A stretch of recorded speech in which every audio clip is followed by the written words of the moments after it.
Hello दोस्तों, मैं सचिन अरोड़ा एक बार फिर से आप सभी लोगों का स्वागत करता हूं अरोड़ा एजुकेटर के इस ऑफिशियल प्लेटफॉर्म पे। तो I hope you all are doing great. आप सब बहुत बढ़िया होंगे। आज के इस पर्टिकुलर सेशन में हम लोग बात करेंगे एसएससी सीजीएल और सीएचएसएल के कंप्यूटर के बेस्ट क्वेश्चंस पर। आज है मॉक टेस्ट का डे 3। डे 1 और डे 2 के बाद में एक कॉन्फिडेंस आपको फील हुआ होगा, क्योंकि आपने ये बताया कि सर बिल्कुल यही लेवल रहता है एग्जाम में। तो अगर इसी लेवल की अगर हम प्रैक्टिस करेंगे तो नो डाउट कि एग्जाम में बेटर स्कोर करेंगे। और इन मॉक टेस्ट को इसीलिए बनाया जा रहा है कि आपके एग्जामिनेशन लेवल की प्रैक्टिस हो पाए। क्योंकि अभी जो एग्जाम हुआ उसमें मैक्सिमम कैंडिडेट बहुत अच्छा स्कोर नहीं कर पाए, क्योंकि कंप्यूटर का जो लेवल था वो काफी बढ़िया देखा गया एग्जाम में। तो आगे आने वाले एग्जाम्स में भी जो कंप्यूटर का लेवल होगा वो बढ़िया ही देखने को मिलेगा। लेकिन अगर आपने कॉन्सेप्ट वाइज पढ़ा है तो विश्वास मानिए कि आपको ये लेवल काफी आसान लगने लगेगा। तो चलिए आज के सेशन में बात करते हैं और साथ ही साथ ये डिस्कस करते हैं कि कंप्यूटर की पूरी प्रिपरेशन कैसे आप कर सकते हैं। कंप्यूटर की प्रिपरेशन को लेकर अगर हम बात करें तो आप एसएससी सीजीएल और सीएचएसएल के लेटेस्ट कोर्स से कनेक्ट हो सकते हैं। कंप्यूटर का best course, complete computer course for SSC CGL and CHSL 15 से स्टार्ट हो चुका है। 11 AM से ये चल रहा है। लाइव टाइमिंग्स है 11 AM पर, जहां 1 घंटे का डेली सेशन यहां पर कंडक्ट किया जा रहा है। बेस्ट कोर्स जहां पर आपको topic wise, concept wise videos, concept wise MCQs, total जितने भी एमसीक्यूज हो सकते हैं वो करवाए जा रहे हैं टॉपिक वाइज। साथ ही साथ पीडीएफ, मॉक टेस्ट, ये सभी आपको यहां पर मिल रहे हैं। यानी आपको ये लाइव सेशंस मिल रहे हैं और ये लाइव सेशन आप रिकॉर्डेड फॉर्मेट में भी देख सकते हैं, कभी भी, जब भी आप चाहें और जितनी बार आप देखना चाहें उतनी बार आप देख सकते हैं। कैसे आप कनेक्ट कर सकते हैं इस 50+ आवर्स के कोर्स से, जिसकी वैलिडिटी है 12 months from the date of purchase. 12 महीने की वैलिडिटी के साथ में अरोड़ा एजुकेटर ऐप को इंस्टॉल करिएगा और यहां पर आपको ये कोर्स मिल जाएगा। कंप्लीट कंप्यूटर पढ़ने के लिए एसएससी सीजीएल और सीएचएसएल के लिए जरूर कनेक्ट हो जाइएगा इस पार्टिकुलर कोर्स से। कोई कंफ्यूजन है, कुछ जानना चाहते हैं, कुछ पूछना चाहते हैं, तो दिए गए नंबर पे व्हाट्सएप करके भी आप पूछ सकते हैं। तो चलिए स्वागत करते हैं एक बार फिर से बेस्ट 20 सेशंस में आपका। प्रीवियस सेशन में एक क्वेश्चन मैंने आपसे पूछा था, जिसका आंसर लगभग कैंडिडेट्स ने बिल्कुल सही दिया। देखते हैं आपने इसका आंसर सही दिया या नहीं। ये रहा question. Which shortcut key is used in Google Chrome to save your current web page as a bookmark? Google Chrome में पेज को बुकमार्क करने की शॉर्टकट की क्या है? Control B, control K, control D या कंट्रोल जे? और इसका करेक्ट आंसर था बुकमार्क करने की होगी control D. Control D is used for bookmark in Google Chrome. किसी भी वेबसाइट को, किसी भी वेब पेज को अगर हमें बुकमार्क करना होता है तो हम कंट्रोल के साथ में डी प्रेस करते हैं। क्लियर है गाइस? आज के सेशन का पहला क्वेश्चन ये रहा। आउट ऑफ 20 आपने कितना स्कोर किया? कमेंट करके मुझे जरूर बताइएगा कि सर इतने क्वेश्चंस मुझे मालूम थे, इतने क्वेश्चन हमने नए सीखे। तो चलिए देखते हैं। Name that port that uses a standard 9-pin T-shaped connector। उस पोर्ट का नाम बताइए जो मानक 9 पिन टी आकार के कनेक्टर का उपयोग करता है। तो ऐसा कौन सा पोर्ट है जिसमें 9 पिंस का यूज होता है और जिसमें जो कनेक्टर लगा होता है वो डी शेप्ड कनेक्टर होता है? करेक्ट आंसर होगा, बताइए क्या? Parallel, serial, both of these या नन ऑफ दीज? बिल्कुल सही करेक्ट आंसर बनेगा सीरियल पोर्ट। सीरियल पोर्ट सबसे पुराना पोर्ट माना जाता है, जिसमें 9 पिंस लगी होती हैं और इसकी जो कनेक्टर की शेप होती है वो डी शेप्ड कनेक्टर होता है। साथ ही साथ सीरियल पोर्ट को कम्युनिकेशन पोर्ट या कॉम पोर्ट के नाम से भी जाना जाता है। क्लियर है? नेक्स्ट क्वेश्चन बताइए। Name that port that uses a standard 25 pin DB25 connector. उस पोर्ट का नाम बताइए जो मानक 25 पिन DB25 कनेक्टर का उपयोग करता है। अभी आपने देखा कि जहां पर 9 पिन होगा वहां सीरियल हो जाएगा, और अगर 25 पिन दिया होगा, 25 पिन दिया होगा और DB25 कनेक्टर दिया होगा, तो आंसर क्या होगा? पैरेलल पोर्ट होगा। यानी first is the correct one, parallel port is the right answer. हम लोग जानते हैं कि पैरेलल पोर्ट को सेंट्रोनिक्स पोर्ट के नाम से भी जानते हैं, या पैरेलल पोर्ट को प्रिंटर पोर्ट के नाम से भी जानते हैं। तो इसे प्रिंटर वाला पोर्ट भी बोल सकते हैं या सेंट्रोनिक्स पोर्ट के नाम से भी जानते हैं। क्लियर है? Very good. क्वेश्चन नंबर 3, बहुत बार पूछा गया question. ARM processor are basically designed for. ARM processor मूल रूप से किसके लिए डिजाइन किया गया है? शायद आपने नाम सुना होगा ARM प्रोसेसर का, बहुत फेमस प्रोसेसर है जिसे एडवांस्ड रिस्क मशीन के नाम से जानते हैं। रिस्क का मतलब होता है reduced instruction set computer, reduced instruction set computer. तो ARM प्रोसेसर का इस्तेमाल कहां पर किया जाता है? मेन फ्रेम सिस्टम्स में, डिस्ट्रीब्यूटेड सिस्टम में, मोबाइल सिस्टम में या सुपर कंप्यूटर में? करेक्ट आंसर होगा मोबाइल सिस्टम्स में। जिस प्रोसेसर का यूज किया जाता है वो है ARM प्रोसेसर। ठीक है, ये क्वेश्चन ऐसे भी पूछा जा सकता है कि मोबाइल सिस्टम में जिस प्रोसेसर का यूज होता है वो कौन सा है? तो आंसर हो जाएगा ARM processor. Very good. Next, When did Microsoft initially released Windows Explorer? Microsoft ने शुरुआत में विंडोज एक्सप्लोरर कब जारी किया था? विंडोज एक्सप्लोरर क्या होता है? विंडोज एक्सप्लोरर वो जगह होती है जहां पर हम फाइल या फोल्डर्स को मैनेज करते हैं। That is called Windows explorer, जिसका नाम बदल के फाइल एक्सप्लोरर भी कर दिया गया है माइक्रोसॉफ्ट के द्वारा। तो आप मुझे बताइए कि माइक्रोसॉफ्ट के द्वारा विंडोज एक्सप्लोरर का नाम फाइल एक्सप्लोरर तो किया गया, लेकिन ऐसा कौन सा ईयर है जब विंडोज एक्सप्लोरर को माइक्रोसॉफ्ट ने इनिशियली रिलीज किया? And the correct answer is 15 अगस्त 1995 को माइक्रोसॉफ्ट के द्वारा विंडोज एक्सप्लोरर को रिलीज किया गया। तो याद रखिएगा, that is 15 August 1995। Next, Windows Explorer was introduced with dash and later renamed File Explorer। इसी पर ही तो हम लोग अभी बात कर रहे थे कि Windows Explorer को डैश के साथ पेश किया गया था और बाद में इसका नाम बदल के फाइल एक्सप्लोरर कर दिया गया। तो विंडोज एक्सप्लोरर का नाम अब क्या है? File explorer.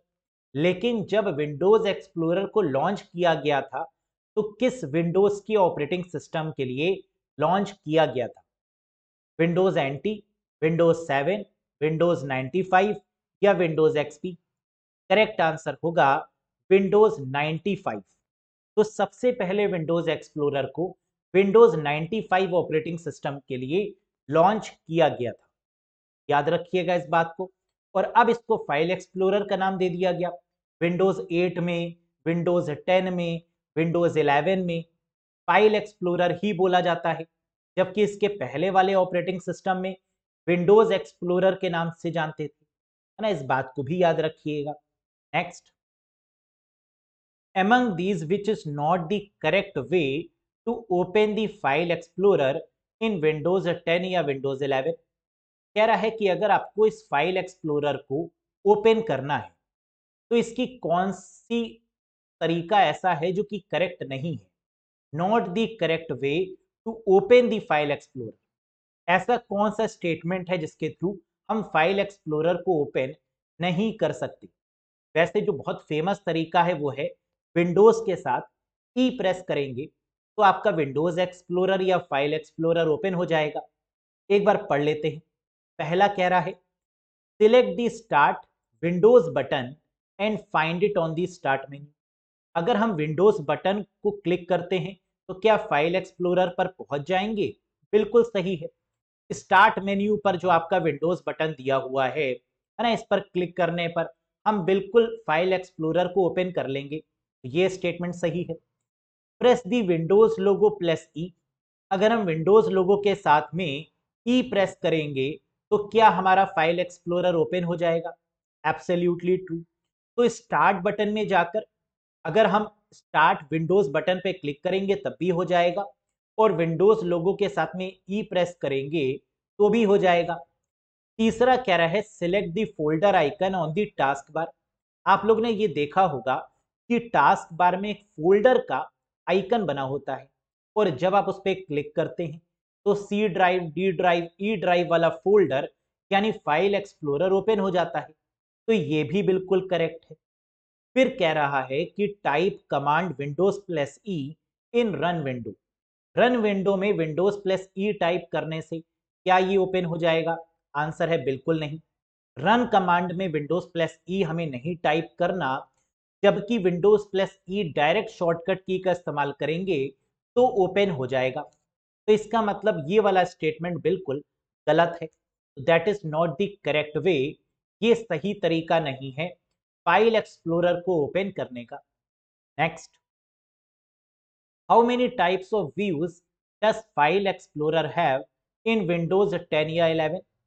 विंडोज 10 या 11 में कुल कितने तरीके के व्यूज अवेलेबल है?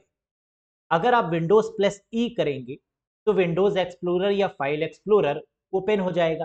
फिर उसके बाद जब आप राइट क्लिक करेंगे तो आप देखेंगे एक मेन्यू बॉक्स ओपन होगा जिसमें बहुत सारे अलग अलग तरीके के व्यूज गिवन है। तो ये व्यूज टोटल कितने हैं फाइल एक्सप्लोरर में, ये बताइए। करेक्ट आंसर है 8 views are there in file explorer. Total file explorer 8 views को सपोर्ट करता है। ये व्यूज कौन कौन से हैं? Extra large icons, large icons, medium icon, small icons, list, detail, tiles और कंटेंट। तो ये 8 तरीके के व्यूज आपको मिलेंगे, और इसके साथ में एक्सपैंड ऑल ग्रुप और कोलैप्स ऑल ग्रुप का फीचर भी आपको देखने को मिलेगा।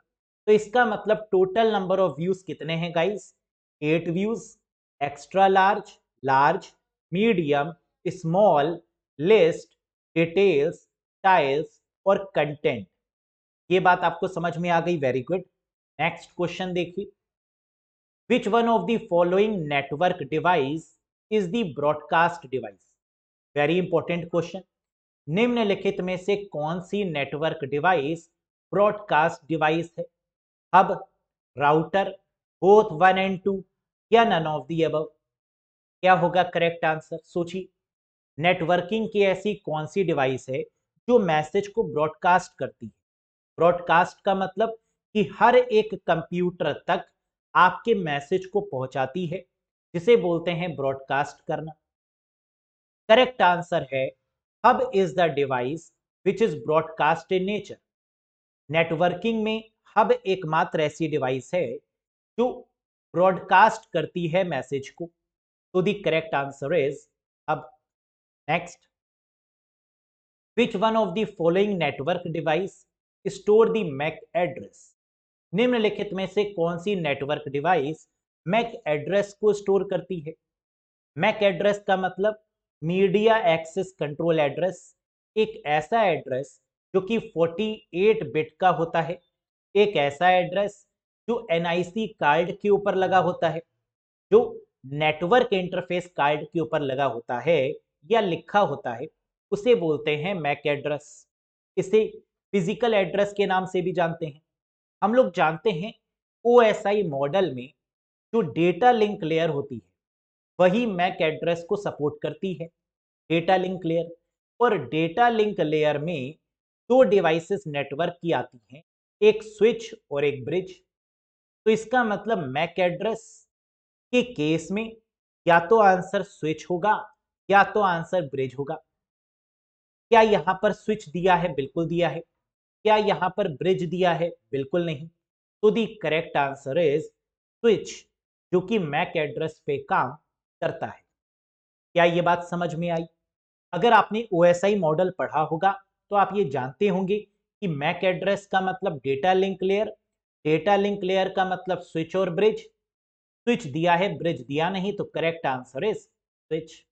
नेक्स्ट, बहुत प्यार से पढ़िए इस क्वेश्चन को, बहुत बढ़िया क्वेश्चन है।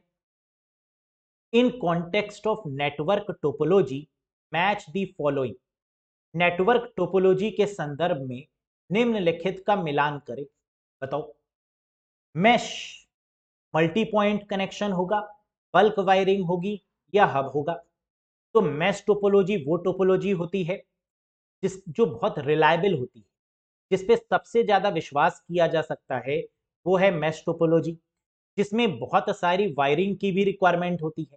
तो इसका मतलब मैश टोपोलॉजी क्या हुआ?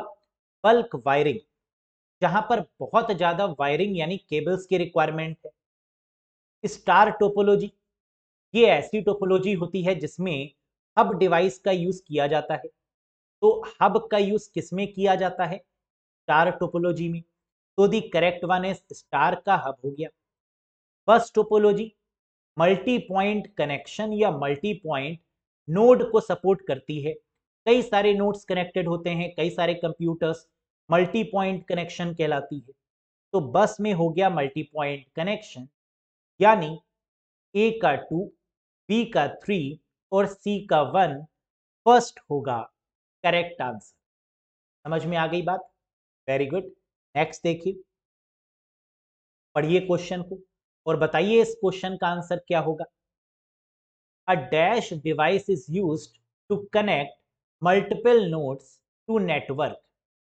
एक डैश डिवाइस का उपयोग कई नोड्स को नेटवर्क से जोड़ने के लिए किया जाता है। ऐसी कौन सी नेटवर्किंग डिवाइस है जो मल्टीपल ऑफ नोड्स को नेटवर्क से जोड़ती है? तो बस है वो डिवाइस, है ना। बस केबल का इस्तेमाल करते हैं या बस टोपोलॉजी आप बोल सकते हैं, यहाँ पर मल्टीपल नोड्स को जोड़ने के लिए, मल्टी पॉइंट कनेक्शन के लिए। लेकिन यहाँ पर कह रहा है उस डिवाइस का नाम बताइए जो मल्टीपल नोड से कनेक्ट हो सकती है। राउटर, रिपीटर, मॉडेम या हब? तो बिल्कुल हब वो डिवाइस है जो मल्टीपल नोड से कनेक्ट होने में मदद करती है। तो करेक्ट आंसर यहां पर गाइस क्या बनेगा? दैट इज हब बनेगा, क्योंकि हब ही मात्र एक ऐसी डिवाइस है जो हमें कई सारे अलग अलग नोड से, नोड का मतलब printer, scanner, personal computer, laptop, इन सब से जोड़ने में मदद करती है। तो the correct one is hub. अच्छा, अगर हम आपसे ये पूछें कि हब किस लेयर पर काम करता है, OSI मॉडल में हब किस लेयर वाली डिवाइस है, तो क्या इसका आंसर आप कर पाएंगे? बिल्कुल कर पाएंगे, क्योंकि आपको पता होना चाहिए कि हब और रिपीटर ये दोनों फिजिकल लेयर पर काम करती हैं। तो हब किस पर काम करता है? फिजिकल लेयर पे, जो कि पहली लेयर होती है OSI मॉडल की। और रिपीटर भी किस पर काम करता है? ये भी आपका OSI मॉडल की फर्स्ट वाली लेयर यानी फिजिकल लेयर पर काम करता है। तो हब हो या repeater, physical layer, data link layer पर स्विच और ब्रिज काम करेगी, नेटवर्क लेयर पर राउटर काम करेगा, है ना। ये तो आपको याद रखना ही रखना है, very important. Which protocol is used for browsing the website? Website browse करने के लिए किस प्रोटोकॉल का उपयोग किया जाता है? सोचिए जरा, ऐसी कौन सी प्रोटोकॉल है जिसे ब्राउजिंग वेबसाइट बोलते हैं? हम लोग कई सारी वेबसाइट्स ओपन करते हैं, जैसे google.com, facebook.com और भी बहुत सारी। तो इन वेबसाइट्स को जब हम ओपन करते हैं तो एक प्रोटोकॉल ऐसी है जिसे बाय डिफॉल्ट प्रोटोकॉल के नाम से जानते हैं, जो अपने आप लग जाती है। वो HTTP है, हाइपर टेक्स्ट ट्रांसफर प्रोटोकॉल। और जब भी हम पेमेंट करते हैं तो HTTPS लग जाता है, hyper text transfer protocol secure हो जाती है। Very good. Next, which malware was used by hackers to manipulate ATM machine and subsequently empty them? Hackers द्वारा ATM मशीन में हेर फेर करने और बाद में उन्हें खाली करने के लिए किस मैलवेयर का उपयोग किया गया था? कह रहा है एक ऐसा मैलवेयर है जिसका इस्तेमाल हैकर करते हैं। एटीएम मशीन को मैनिपुलेट करने के लिए और एटीएम मशीन को खाली कर देते हैं इसके थ्रू। सोचो, एटीएम मशीन में कितने लेवल की सिक्योरिटी लगी होती है, लेकिन फिर भी हैकर कहते हैं कि दिल है कि मानता ही नहीं, है ना, पूरा पूरा एटीएम मशीन खाली कर देते हैं। रैंसमवेयर की मदद से, ट्रोजन हॉर्स, स्पाईवेयर या ट्यूबकिन, बहुत फेमस है ये। करेक्ट आंसर है ट्यूबकिन। ये रीसेंट मैलवेयर है ट्यूबकिन के नाम से, जिसका इस्तेमाल हैकर करते हैं एटीएम मशीन को मैनिपुलेट करने के लिए और एटीएम मशीन का सारा पैसा निकाल लेते हैं। राइट, बड़ा ही भयानक, बड़ा ही खतरनाक, that is Tyupkin, the ATM malware menace. Which among the following memories is used in digital camera? निम्नलिखित में से किस मेमोरी का उपयोग डिजिटल कैमरे में किया जाता है? सोचिए, डिजिटल कैमरे में जो मेमोरी लगी होती है उसे क्या बोलते हैं? एसडी कार्ड, बिल्कुल सही, that is called SD card. और एसडी कार्ड कैसी मेमोरी है? Virtual memory, flash memory, main memory या कैशे मेमोरी? बिल्कुल सही, एसडी कार्ड फ्लैश मेमोरी है, क्योंकि हम जानते हैं कि फ्लैश मेमोरी में एसडी कार्ड आएगा, पेन ड्राइव आएगी और एसएसडी सॉलिड स्टेट ड्राइव आएगी। तो इसका मतलब आंसर क्या होगा guys? Flash memory. Very good. Which of the following is not a part of auxiliary memory in a computer system? कह रहा है निम्नलिखित में से कौन सा कंप्यूटर सिस्टम में सहायक मेमोरी का हिस्सा नहीं है? ऑक्सिलरी मेमोरी कौन सी नहीं है? ऑक्सिलरी मेमोरी, जिसको सेकेंडरी स्टोरेज के नाम से भी जानते हैं, जिसे सेकेंडरी मेमोरी भी बोलते हैं, जिसे सहायक मेमोरी भी बोलते हैं, जिसका इस्तेमाल डेटाबेस को मेंटेन करने के लिए करते हैं, बैकअप के लिए किया जाता है, उन्हें बोलते हैं ऑक्सिलरी मेमोरी। जहां floppy disk, CD ROM, magnetic tape, ये तो ऑक्सिलरी मेमोरी हैं, लेकिन रोम और रैम ये प्राइमरी मेमोरी है। तो करेक्ट आंसर क्या होगा? P ROM, programmable read only memory, this is not a part of auxiliary memory. ये कंप्यूटर सिस्टम में सहायक मेमोरी का हिस्सा नहीं है, क्योंकि पी रोम एक तरीके की मेन मेमोरी है, या इसे प्राइमरी मेमोरी या सेमीकंडक्टर मेमोरी के नाम से भी जाना जाता है। Very good. Next, Dash is the type of software that looks legitimate but can be malicious in nature. Dash एक प्रकार का सॉफ्टवेयर है जो वैध दिखता है लेकिन प्रकृति में दुर्भावनापूर्ण हो सकता है। कह रहा है उसका नेचर कैसा है? उसका नेचर मैलिशियस है, उसकी जो एक्ट करने की तरीकी है वो खतरनाक है, लेकिन ये अपने आप को बड़ा शरीफ दिखाता है। तो दिखाता तो बड़ा शरीफ है लेकिन है नहीं, तो ऐसा कौन सा है बताइए? रैंसमवेयर, वॉर्म, ट्रोजन हॉर्स या fishing? Absolutely correct, this is called Trojan horse. तो ट्रोजन हॉर्स मात्र एक ऐसा मैलवेयर है, ऐसा मैलिशियस सॉफ्टवेयर है जो अपने आप को काफी फेथफुल दिखाता है, काफी लेजिटिमेट दिखाता है, लेकिन होता नहीं है। Next, where MS Word 365 document file save by default? Very important question. MS Word 365 दस्तावेज फाइल डिफॉल्ट रूप से कहां सहेजी जाती है, कहां पर सेव की जाती है? MS Word 365 की file, MS Excel 365, MS PowerPoint 365, इन सभी की जो फाइल्स होती हैं वो बाय डिफॉल्ट क्लाउड कंप्यूटिंग में स्टोर की जाती है, क्लाउड्स में स्टोर किया जाता है। तो ऐसा कौन सा प्लेटफॉर्म है जो इसका इस्तेमाल करता है सेव करने के लिए? AWS, Amazon का, वन ड्राइव, गूगल ड्राइव या अलीबाबा? बिल्कुल सही, करेक्ट आंसर होगा माइक्रोसॉफ्ट का वन ड्राइव। यहीं पर आपकी जितनी भी MS ऑफिस 365 की फाइल्स हैं, चाहे वो वर्ड हो, एक्सेल हो, पावर पॉइंट हो या और भी कोई प्लेटफॉर्म, सारी फाइल्स आपकी वन ड्राइव में ही स्टोर रहती हैं। Very good. What is the minimum and maximum font size available in drop down in MS PowerPoint 365। कह रहा है MS PowerPoint 365 में मिनिमम और मैक्सिमम फॉन्ट का जो साइज होगा वो कितना होगा। MS PowerPoint 365 में ड्रॉप डाउन में उपलब्ध न्यूनतम और अधिकतम फॉन्ट आकार क्या है? 8 and 72, 8 and 96, 6 and 72 या 8 and 64? क्या होगा इसका करेक्ट आंसर गाइस? बिल्कुल सही, 8 and 96। तो पावर पॉइंट के केस में मिनिमम आपका 8 है और मैक्सिमम कितना है? 96। That is the correct one. Next question, which shortcut key display the download window in Google Chrome browser? कौन सी शॉर्टकट कुंजी गूगल क्रोम ब्राउजर में डाउनलोड विंडो प्रदर्शित करती है?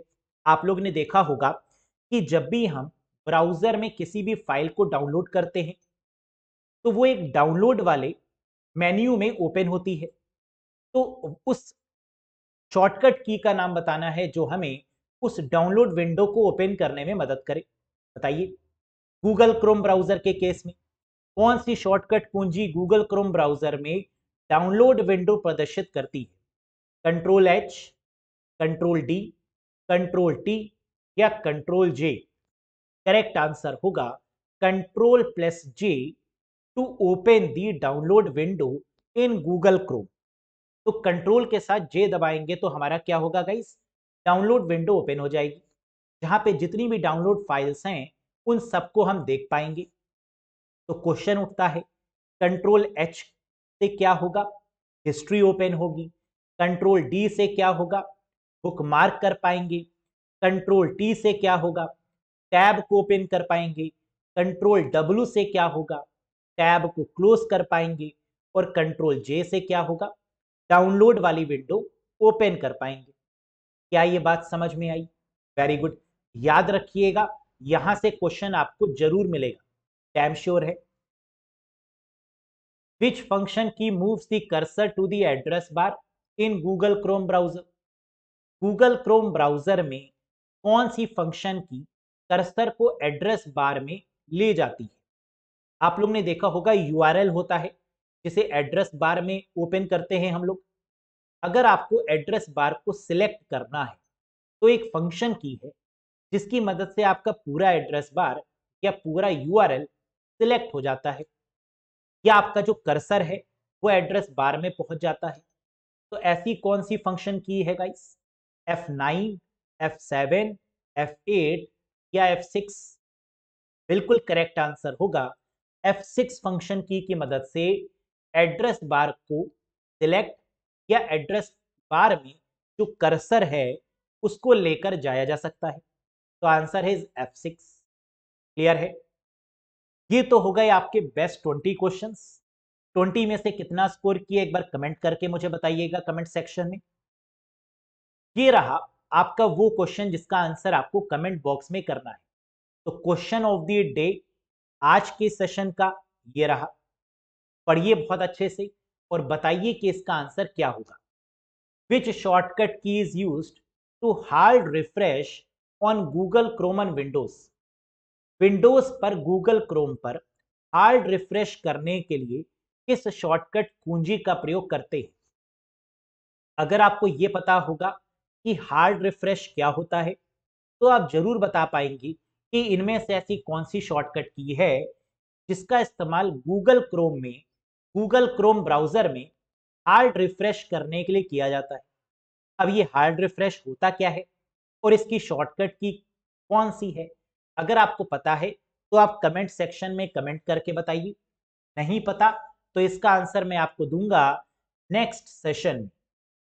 क्लियर है गाइस? लेकिन मुझे उम्मीद है कि कुछ कुछ आइडिया आपको इसका होगा।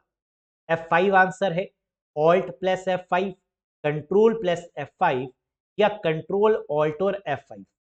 गूगल मत करिएगा ना, आता हो तभी बताइएगा। क्लियर है गाइस?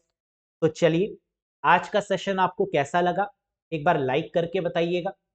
चैनल पर अगर नए हो तो सब्सक्राइब जरूर करिएगा। और अगर कंप्यूटर में बेसिक टू एडवांस नॉलेज आपको चाहिए और आप चाहते हैं कि एक बार बहुत बढ़िया तरीके से एसएससी, सीजीएल और सीएचएसएल के लिए कंप्यूटर को पढ़ लिया जाए, तो इस कोर्स से जरूर कनेक्ट हो जाइएगा, क्योंकि one of the best course है जो गारंटी लेता है कि 100% क्वेश्चंस यहीं से ही मिलेंगे। क्यों मिलेंगे? क्योंकि अगर आप अच्छे से कॉन्सेप्ट पढ़ेंगे, जो एमसीक्यूज मैंने करवाए हैं वो आप करेंगे, तो आपका confidence level already boost up होगा। और अगर आपका कॉन्फिडेंस लेवल बढ़ जाएगा तो आप क्वेश्चन को पढ़ते ही बता पाएंगे कि इसका आंसर ये होगा, है ना। That is all about your confidence. कैसे आप ज्वाइन कर सकते हैं? अरोड़ा एजुकेटर ऐप को इंस्टॉल करिएगा, इस कोर्स से कनेक्ट हो जाइएगा। किसी भी कंफ्यूजन के रिगार्डिंग दिए गए नंबर पे व्हाट्सएप करके भी कंफर्म कर सकते हैं। कैसा लगा आपको सेशन? इन सेशन से कितनी मदद आपको मिल रही है, एक बार अपना फीडबैक भी मुझे दीजिएगा। मुझे बहुत इंतजार रहता है आपके कमेंट्स का। अगर कोई क्वेश्चन आप पूछना चाहते हैं, कोई क्वेरी है, कुछ बताना चाहते हैं, तो वो भी आप कमेंट सेक्शन में कमेंट करके बता सकते हैं। Thank you very much guys, bye bye and take care. अपना बहुत ध्यान रखिएगा। बहुत जल्द मिलेंगे एक नए सेशन के साथ। Till then, bye bye guys.